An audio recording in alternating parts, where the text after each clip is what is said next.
25 to 7. As we heard in the news, there's been a massive attack on the Ukrainian capital overnight. Meanwhile, Donald Trump saying that he thinks he know about it.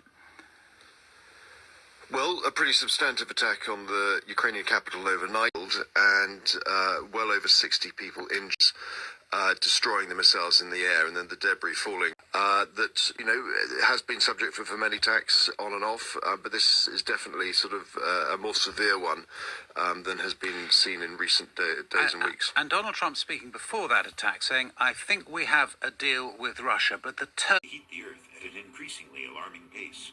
We may be approaching a point of no return.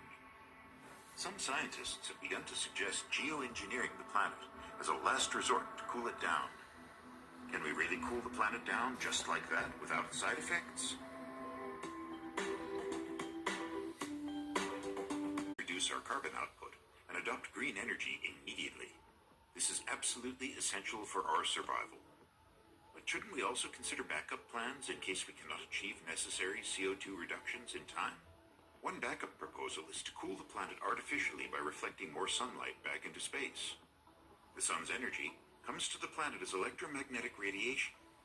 About 70% of this energy is absorbed by the Earth's surface, oceans, and atmosphere. This absorbed energy is emitted back as infrared radiation. However, carbon dioxide, or CO2, traps this infrared radiation, keeping it in the atmosphere. As more carbon enters the atmosphere, infrared radiation compounds, creating a greenhouse effect.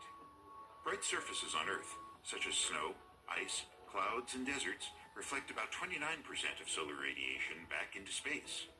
If we could increase the amount of reflection, less energy would be trapped by carbon dioxide, effectively cooling the Earth. The 1991 eruption of Mount Pinatubo, a Philippine volcano, gave scientists an idea of how to reflect more sunlight artificially. The massive eruption ejected about 15 million tons of sulfur dioxide into the stratosphere, the atmospheric layer that sits at an altitude of approximately 10 kilometers to 50 kilometers, or 6 to 30 miles.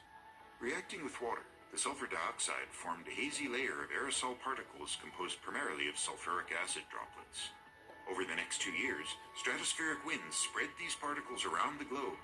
This reduced the amount of sunlight reaching the Earth's surface by about 1%, which in turn cooled the planet by about 0.5 degrees Celsius over 2 years. So, maybe we could do this artificially. One approach is simply to fly specialized planes into the stratosphere, spraying aerosolized sulfate particles in large quantities year after year.